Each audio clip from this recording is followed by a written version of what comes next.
Welcome back, Beans Army, to another episode of the Less is More Sports Podcast, the college offseason podcast where we're less of the regular season, but more of the offseason. What we have in store today is we have a coach that just retired, we have a coach that is fired, and we have some crazy last minute portal shakeups that could affect the start of the 2025-2026 college basketball season. Now, before we get into all that, Matt says that Whoa, whoa, apparently. whoa, whoa, whoa, whoa. Before we get into all that we're getting into, let's just acknowledge the fact that I'm getting my ass blocked after the show for stating the truth, which is the fact the Weeds won. I even called them the derogatory nickname that you listed, so I at least deserve credit for that. Oh, you do, you do. And for those of you who have no idea what the heck we're talking about, last night was the biggest biggest high. They might as well be college teams. Might as well, yeah. Biggest high school football game in our area between the two private high schools of Trinity and St. X. Les, of course, is a St. X Tiger, but the victory went to the Trinity Shamrocks last night. So I just have to rub it in a little bit because my high school never had football and never will. So there we go. So that's why I'm getting blocked after the show, and that's why my name makes no sense. All right, so back to you, I Les. just want to start by saying I did nothing to provoke this. I was literally just minding my business yesterday, and I look in the group chat, and Matt's going, "Go Shamrocks," and all this stuff. And I'm like, I didn't know Matt had any affiliation to Trinity. At least I'm a St. X grad, so I have affiliation to St. X. But It's yeah, and not then like he affiliation hops as on the much as show, and like his name is the Weeds One, and because that's as St. X grad, that's usually what we refer to the Shamrocks. Is we usually often say beat the Weeds before every game. For those who don't know, for those who know, you already know. But yeah, I am an innocent bystander in all of this. Matt is just bullying me. it's less about knowing anything You about forget, Louisville High Matt, I know a little bit about you in high school, and I know that everyone pretty much liked you in high school. So I don't know where this all went to your head that you feel like you got to bully people now because you were a very well liked guy. It's all about owning the less. The- I got you. That was smooth. That was smooth. See, that's a good transition for where we're headed, isn't it? Yes, it is. Yes, it is. So where we're headed today is obviously we got an astronomical, groundbreaking story. Bruce Pearl, head coach or former head coach of the Auburn Tigers, has, we go from one Tigers to the other because St. X is the Tigers, and now we go from the Auburn Tigers. But Bruce Pearl is deciding to call it to call it a career. Well, Matt just No, no, left. just keep going. Keep going. Okay, okay. Well, Bruce Pearl has decided to retire as the head basketball coach of the Auburn Tigers and now is pursuing a career in politics, which Matt is now going to tell us more about that if he wants to Uh, come back on the show. 1 second here, Les. Okay. We're getting there, I promise. Matt the press. Oh, it gets better. Okay, I'm waiting. Ugh. Oop, that's. Now this would be the perfect time for that SpongeBob meme. One eternity later. Yeah, exactly. Oh, nobody asked you, Les. We have done the very nice switching of the cap and the presidential tie, and we're Matt the Press now, so we have to get serious, okay? Yes. So what Les is talking about is for those of you who don't follow U.S. politics, first, I envy you. I really envy you in more ways than you'll ever be able to fully understand. But Alabama's current senator in the United States Senate is former Auburn football head coach Tommy Tuberville, who was already an older guy when he took over that position.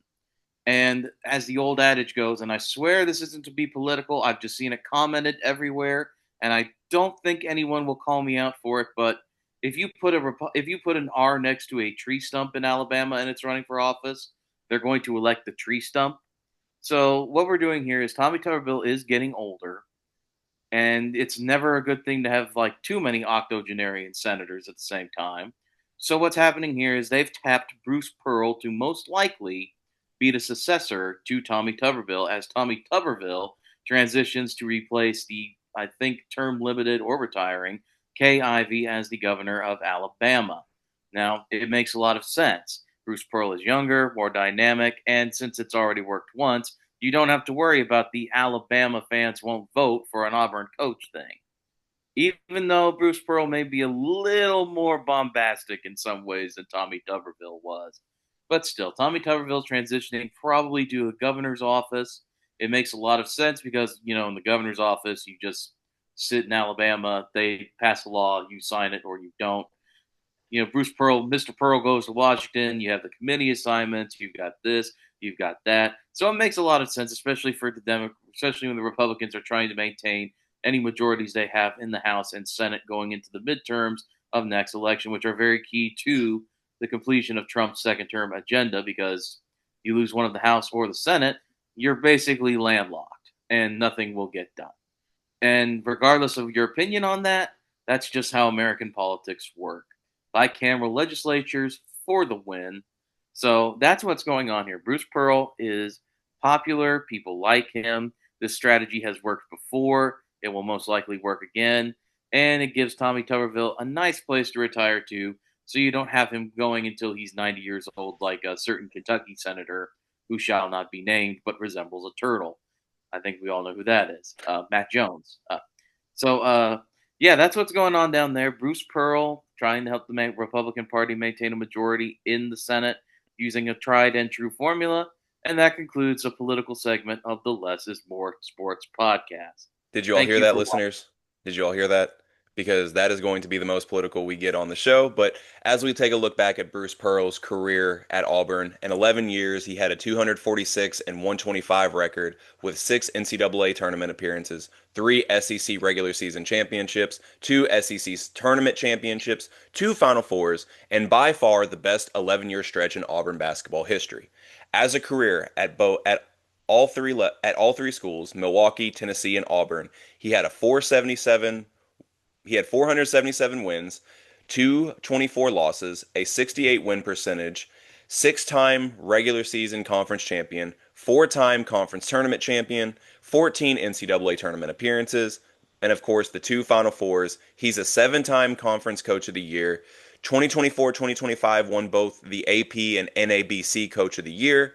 So definitely leaves behind a very good legacy with him stepping down as a collegiate basketball coach. But taking his place is his son Stephen Pearl, and we're going to ask Ryan how he feels about the job Stephen Pearl is going to do as he transitions now to the head basketball coach of the Auburn Tigers. So Ryan, it's been, we took long enough, but we finally got to you. So Ryan, how do you feel about Stephen Pearl taking over?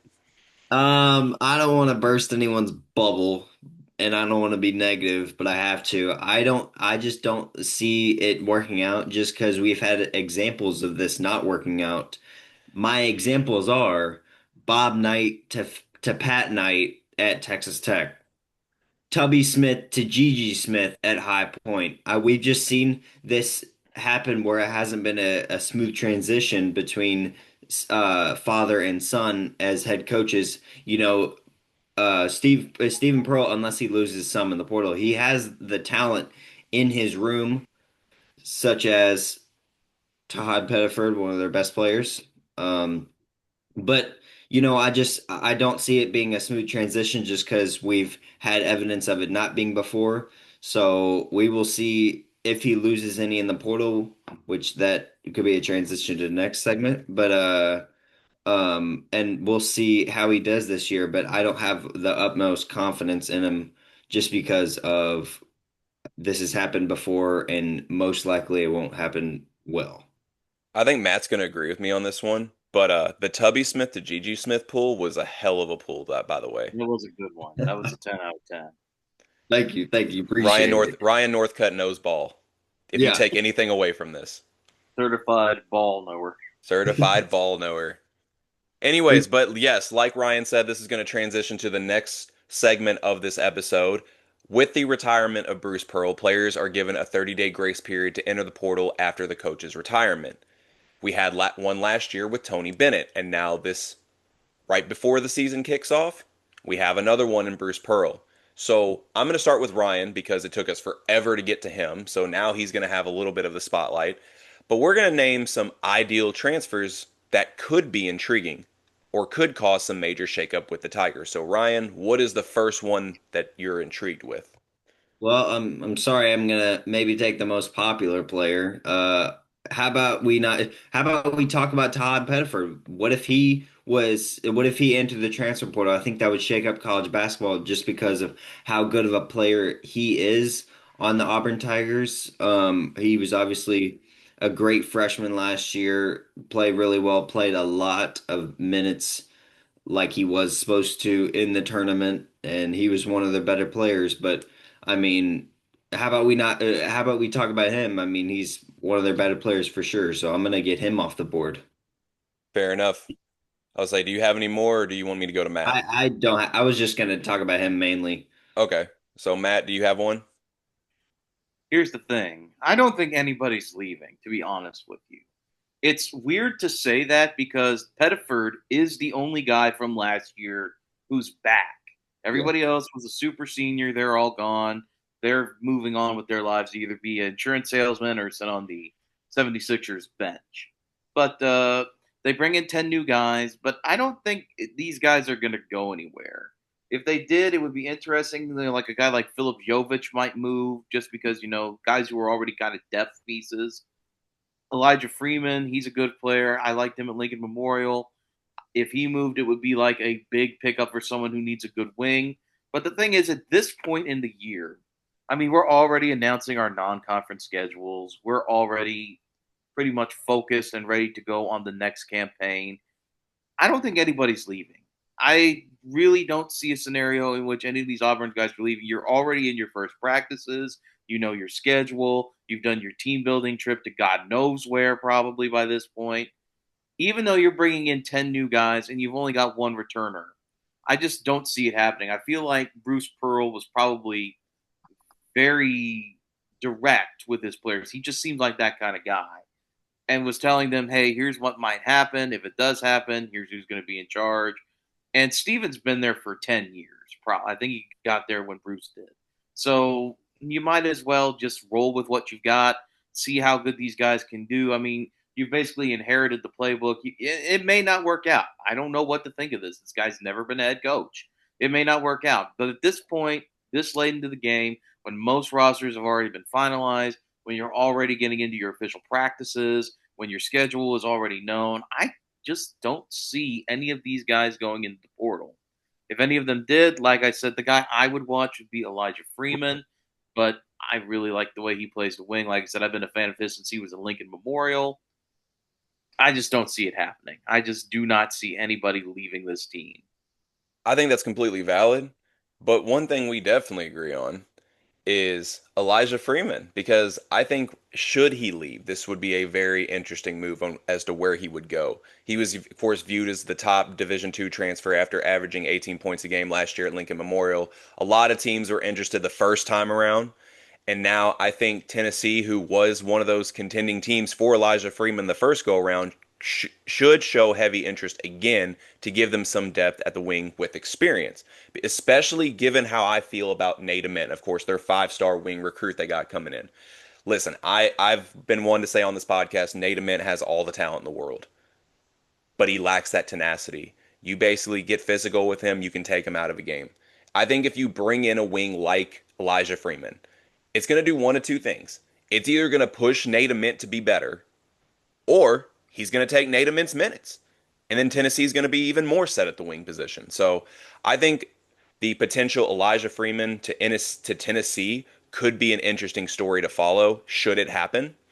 And the second player I want to talk about is Keshawn Murphy, a proven 6'10 big man from Mississippi State who averaged 11 points per game and 7 rebounds per game last year. But Matt, you know who needs a big man? Duke. What? Ryan's on fire today. That was amazing. That was beautiful. I just said he knows ball and then shows, and even that got Bean's attention for real.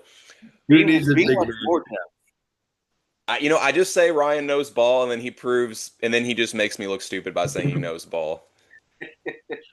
But there was a reason I asked Matt there, Ryan, because his Indiana Hoosiers could use a big man. And they were looking at Keshawn Murphy the first time go around. So should he decide to enter the portal, it may not be the worst idea for the Hoosiers to give him a call. I don't know if they have any roster spots left, to be honest. They may They could not. kick They off. may. Hey, somebody might just have to get cut. One of those walk-ons may have to just get the boot. Yeah, you might have to I kick don't know if it'd it. probably be that big man from the Balkans, but I actually like him. I watched a little bit of him. I like him. Um, Matt was talking about how like either the Auburn players that didn't come back that had either jobs, I don't know what job you said, or the on the Insurance. insurance, yeah, or on the 76ers bench. Somehow Chad Baker Mazzara is doing neither of those and he has an extra year of eligibility. Somehow he's on USC now. I don't know. He's like 27 now. It's record stuff here It's in college. crazy. He's closer to my age than he is like a college freshman. Yeah, it's nuts. Somehow he's not doing either of those. They're just gonna let him play until like he at least 50 or something. Yeah. Over under the amount of like flagrant fouls Chad Baker Mazzara gets this year. I'm Oh, gonna in the set Big it at Ten? In oh the I, Big Ten? I'm gonna set it at 13. Oh, 13 that and is a a little half just higher. because yeah, for gambling purposes. Oh, oh, great. Now we're a gambling podcast. Eric Musselman will have him in check. Let's go under. I don't know, man. Those I Big Ten don't know games about get that. physical. I'm taking the over. I'm taking the over. I think I'm going to take 16. 16. That is insane. Be If that very, was the NBA, that'd lead to a suspension. yeah, But it's not the NBA. like Oh, you're right. Draymond numbers. Did Ryan just say numbers just out of the blue? Yes. No, that'd be He's, like Draymond. Oh, I just heard oh, numbers. yeah, it just came across as numbers. Yeah, Numbers. I looked down and Numbers. speak. That's why. But anyways, do we have any last minute opinions on any potential Auburn transfers, or do we need to move on to the next topic? I should have added this on my own. I kind of agree with Matt that I don't think there will be a lot of transfers just because of like this isn't a completely new guy taking over, so I think he'll be able to hold most of his players. So, but I just wanted to mention Todd Bedford earlier, just because if he were to enter the portal, that would be crazy for college basketball, and that would be a huge storyline. But I don't think many people will be entering the portal if there was any. Now we're moving on to the next segment of the podcast. As we talk about one coach retiring, we talk about another coach getting fired. Mike Gundy, a coach we talked about on a previous episode being on the hot seat of the 2025 college football season, has officially been let go by the Oklahoma State Cowboys. And the number one question, as it comes to an end of an era of, I'm a man, I'm 40, who should replace him at Oklahoma State? Matt, I'll start with you. Okay, I got two guys who I've seen a lot of names. There are two guys that stand out to me. I mean, the one I keep seeing that I don't agree with is Dana Holgerson. Hmm. I don't get that one. I just don't get that one. If you're doing this, I would try something new and fresh, which I'm going to suggest. First off, Eric Morris from North Texas.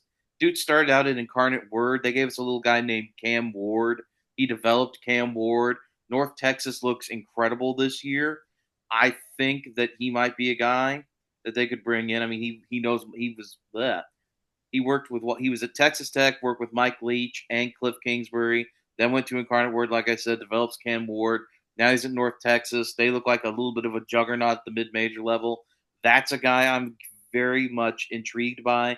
The other guy I like is JG or GJ. GJ. I'm sorry, GJ Kine or Kin at Texas State. They're another team that's been on the come up crazy. Like I said, they're probably going to join like a Pac 12 type conference here. In fact, they might already be. I can't remember off the top of my head because everyone's joining the Pac 12 every other week. So that's another guy I like. So those are the two guys I like. The Texas schools I know at Oklahoma, that'll go really well. That'll go over really well. But like I really like Eric Morris. He's a little bit more experienced than Kine, but they're both really good coaches at the mid major level. Both took like regional Texas programs, taking them to new heights. Like I said, I would go with one of those two guys. Gives you a new, fresh view, gives you a new philosophy, not the same kind of like rehashing of Justin Fuente, rehashing of Dana Holgerson. And those guys have done well at like their rehabilitation jobs. Or even like I don't think Jim Knowles, the other guy I've been seeing linked to this job, would leave Penn State because why would you? You could just be Brent Variables at the other school.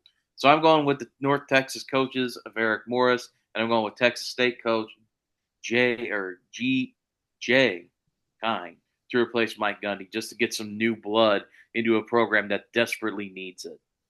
Ryan, what are your thoughts? He said a name that I'm going to answer with, and it's kind of like all falls on me a little bit just because there was some connections with this, surprisingly, even though it's Oklahoma State. Um, but this is probably not going to happen just because of his age. He is 60 years old. I'm gonna say Jim Knowles, okay? And there's a joke, but Jim Knowles, he would go be the head coach, even though he's older. That's probably not gonna happen just because they want young and fresh guys to be a guy to be their yo. They want a young coach to be their head coach to get a, fresh start. But he spent 4 seasons at Oklahoma State being the defense coordinator. He obviously did well enough to become our defense coordinator at Ohio State for 3 seasons, I think, 3 or 4, and now he's at Penn State, and it has a huge test tonight, by the way. But imagine if he just went back to the old stopping grounds and became the head coach. Penn State, you might want to watch out. He may ask for more money while you're getting ready for the playoff, or he could leave, during when you're getting ready for the playoffs. You never know with that guy. Um, so yeah, I would watch out for that. He could just make it more about, him when you all are supposed to get ready as a team for the playoff. But uh, I don't think this will happen just because they want a young coach. But someone I could throw out there is Ben Arbuckle, which doesn't help out variables because that is his offensive coordinator and doing well so far. Sucks that they lost John Mateer for a while, but he is a name that I could throw out just because he's doing well at Oklahoma. And going from Oklahoma to Oklahoma State might not be ideal, but whatever works. We've seen it before. So yeah, I'm gonna go with Ben Arbuckle, and then for a joke, kind of Jim Knowles. Do you know what my biggest takeaway from Ryan's point was? He's a Nothing. little bit bitter. Hey, Pokes, I hear you like 'em young. You better not ever go to cell block one. That's my biggest takeaway from that. I was actually gonna make it worse and say young meat, but Oh my That'd God. have been horrible. Hey, I kind of wish you did say it now. I'm glad I didn't say that. I would have quit. I'm already banned from the show afterwards, but like that would Hey, have made me leave a little quicker. that would have made Glad Matt I just didn't. walk right off, and I could have just hit that block button and been like, Yeah, black. I'm gone. Bye, everybody. That was Matt's Somehow, last show. Bye. Young and yeah. fresh Early meat. retirement. He's retiring like Bruce Pearl.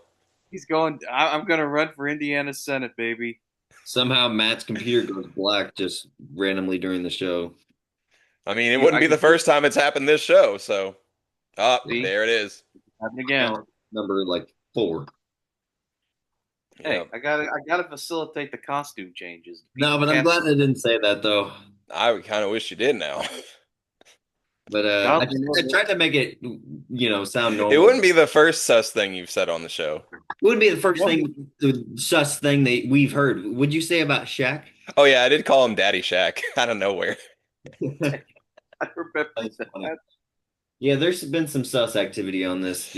Yeah, we get in our zone, and then all of a sudden, just some sus stuff comes out. We Yeah. were all There's sussy Bob. actually a reel about that. And there's Only nothing only instead of podcasting, it's about freestyling. I'll have to send it in the group chat later. and Oh there's no, there's nothing getting past us when it's stuff like that. No. But no. anyways, that wraps up the main content we're going to talk about. So now we're going to get into some game predictions, and we got two really big ones tonight. Of Yep. course, we have Alabama at Georgia, and then of course we have Oregon at Penn State. We'll start with Alabama at Georgia, and I'll start with Ryan on this one. Who do you have in that game?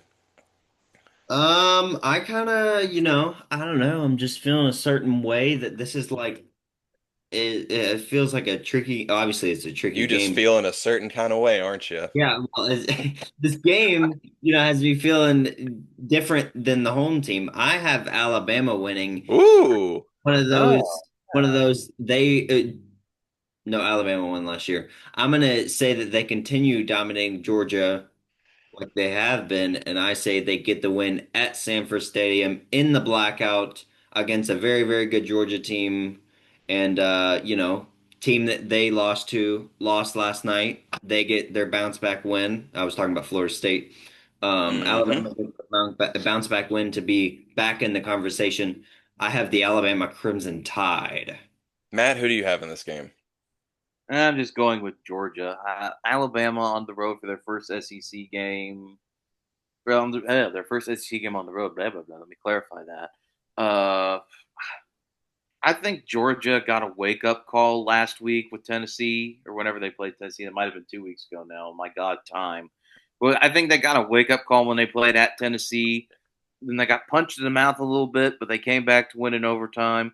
I think that they may have been looking ahead a little bit there. And I think that if there's anything Kirby Smart will love doing or still loves doing, it's just putting the belt to the buttocks of Alabama just to get back at them. Yep, just like that. So I'm gonna go with Georgia here. I think it's actually a high scoring game because neither team's defense has looked like as impenetrable as brick wall as they have in the past.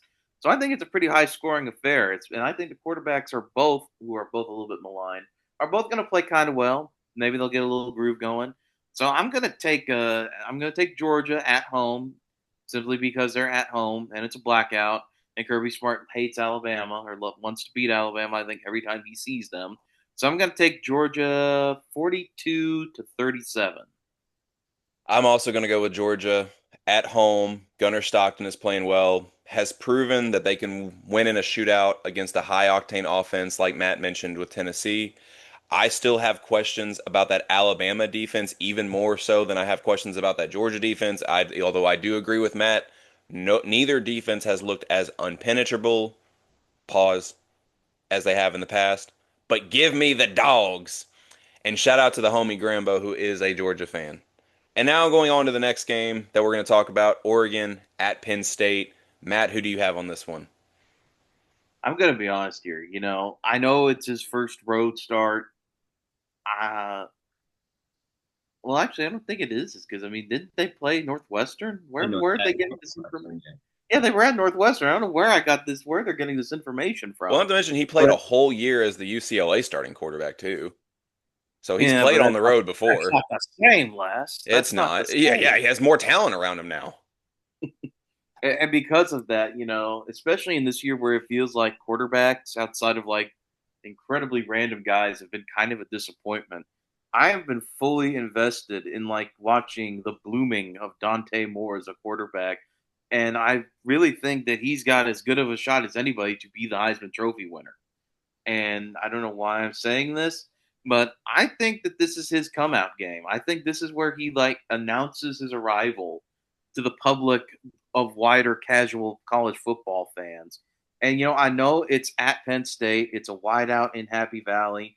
Game day is there. I mean, let's be honest. James Franklin is still 4-20 against AP top 10 teams, and he's only 3-11 when his team is also ranked in the top 10. That's really weird. It's weirdly consistently not good.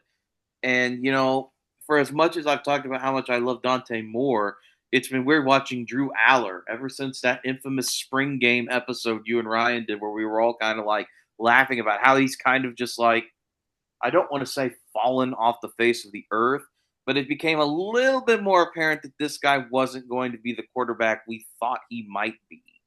And so for that reason, I know I'm playing with fire here, but I took a home team the first time. I'm going to take Oregon in a close, very brutal game here. I'm going to take Oregon 24-21 over Penn State in Dante Moore's big reveal game to the rest of the wider college football audience. Ryan, who do you have? So I guess I'm picking opposite picks of Matt, because that's just how it works sometimes. I'm gonna go with the home team, the Penn State Nittany Lions. just because I don't know. I don't feel I don't have a lot of neither team has really been tested, honestly. I wouldn't say like Northwestern or Oklahoma State is a test for Oregon, and Penn State's No. been playing a bunch of no. They play Villanova. All right, Villanova's a basketball school. Hey, hey, hey! Howie Long went to Villanova. Well, yeah, how many years ago? Uh, well, I wasn't born yet, Les, Yeah, so I me don't either. know. So a long time.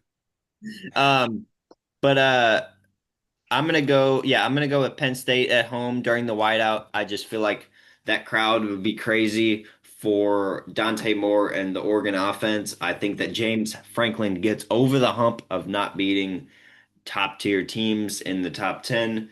Um, Last year, Penn State had 297 rushing yards on Oregon in the Big Ten championship. I think they are able to run the ball again. I don't see Oregon's defense stopping the two-headed monster at running back. I'm not super high on Drew Aller, but I think this game will be about the trenches and the run game. So I got the Penn State Nittany Lions winning. I I don't know. also I have don't have a score prediction, but I just have them winning.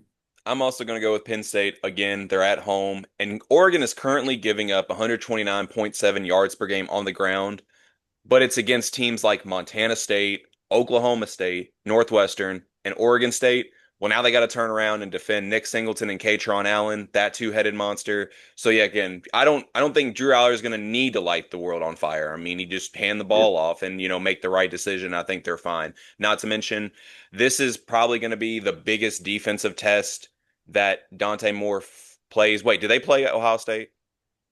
No, I don't think so. No, not this year. So yeah, Well, this will they be the play biggest. Indiana. This will be the biggest defensive test that Dante Moore is going to have to go against, going up against the Nittany Lion defense, led by Jim Knowles as defensive coordinator, as we just talked about. So yeah, give me the Penn State Nittany Lions, and that wraps up everything that we had planned to talk about on the show. So I'm going to go ahead and get this out of the way. As always, like and subscribe to the Less is More Sports YouTube and Spotify channel to get the latest updates we have on new content coming out. Be sure to follow the social media pages on Facebook, Twitter, and Threads. That's at Less is More Sports. Also, be sure to follow the side quest on TikTok. That's at BeansDad018. And we got about 5 minutes left before the timer runs out. So, what are we going to talk about? I have I have one thing, and I just thought about something funny that I'm probably not going to say. Um, does Landry Kiffin dating Whit Landry? Landry Kiffin dating Whit Weeks? Does that give Lane Kiffin more? Like, does that give him an edge to want to beat her daughter's boyfriend in a football game Oh, 100%. to show who her real daddy is? Oh. Goodbye. Oh. Goodbye. All right. Goodbye. Oh, Matt's literally off now. That did I it. was You did it, Ryan. You know, like I wanted to ask that question, and as soon as I thought of that, that's I don't know, it made it weird. Now they're gonna break up, and it's gonna be my fault because I made it weird between them. We just, yeah, if they break up, everyone just point to Ryan Northcutt. Yeah. he knows what he did. He knows what he Well, did. still Um. can't be more awkward than Trey Lance and Colin Cowherd's daughter. Wait, I didn't even know about that. Oh yeah, apparently they were a couple, and that's part of the reason why Colin Cowherd was always talking about Trey Lance. Then they broke up, and all of a sudden, and it was also convenient that Trey Lance also decided to like take a downward trajectory a bit. He decided that all of a sudden Trey Lance sucks. So he broke up with his daughter. It was a good That's career. crazy. That is So it's funny. like a so Colin Cowherd has mystical voodoo powers, is all I know. So whenever he says where Colin was right, we all have to listen now. Yeah. That's crazy. Like he's But the no, I did. greatest thing since sliced bread, and all of a sudden he breaks up with my daughter. Oh, he sucks. Yeah. Wouldn't that be? That's such a conflict of interest, though, in a way. Yeah, it is. Yeah. I didn't even know what Ryan was talking about at first. I thought he was talking about Landry's restaurants. Like what? I No, didn't that like I is said I didn't know Lane Kiffin's daughter's name, so like I thought he was just naming Lane Kiffin Landry because that's what we do yeah. here on the show But sometimes. that's just been like the big one of the biggest stories this week, just because they play each other, and it's got to give Lane Kiffin like a chip on his shoulder. Let me beat my daughter's boyfriend's football team this game and show him I what's up. head ass thought you were about to say, "Let me beat my daughter real quick," and I was about to be like, "Whoa, where is this show going?" No, Holy cow! Ryan woke daughter's up and chose boyfriend in a violence football today. game. But that's going to be another good game later today. Obviously, we don't condone that, but I was like, where are we going with this, Ryan? Oh, If Lane Kiffin has another daughter, she should date the Rizzler. The Rizzler? Yeah, the Rizzler. surprised Matt. Who's the Rizzler? Les, you don't know about the Costco I'm guys? surprised Matt knows. Man, I know who the Rizzler is. The little kid that hangs out with. Oh, yeah. Like, you talk about that Bobby Riz kid? They bring the boom, Yeah, he Les. They hangs out bring with the them. boom. Oh, got you. Do you really got us though? I don't think I Les don't know. knows Maybe that. I don't. I thought I had y'all until y'all woke up and chose violence today, and I'm kind of low key here for it. Well, I always get Good the day at college Rizzler and the football. Why not? Hasbullah kid confused. So Oh, Matt wakes up and trolls my high school. Ryan wakes up and says a bunch of sus shit on the show, and I'm low key here for it. this Yeah, is how we should do every show, making Les regret his life decisions. That wouldn't be the worst idea. yeah. No, it wouldn't be. Oh, Just look into the mirror and just look at shame and regret. Now I got depressing. now you need to have the Rizzler come pay you a visit. He'll bring infinite joy. I don't know if I Texas, want him to riz me up though. does Texas Well, have a bye this week? Texas is on by. Duke has Syracuse at noon. How does it feel to be on a Indiana bye? plays at Iowa. What? Iowa. Iowa. How does it feel to be on a bye? Because I was on a bye last week, and you were like, "Oh, I don't know what it feels like." Now you know what it feels like. Yeah, now I know what it feels like, and it's not fun. But at least I have one of my teams playing. Well, at least you got a good weekend at college football to watch on your That's bye. true. That's Yeah, true. That is great. yeah. Ryan's bye week was worse. Yeah. Yeah. Good thing we Why have would two you? bye weeks, though. I didn't even hear what you said. Good thing we have two bye weeks, though. That's true. That's true. Colleges do get 2 idle weeks. We can't call them bye weeks. We have to call They're them idle idle weeks, I know, to be exact here. Yeah. Hashtag let's go Bowling Green. Hashtag Pudge the Cat. Hashtag Eddie George. You know, Hashtag Louisville made a locker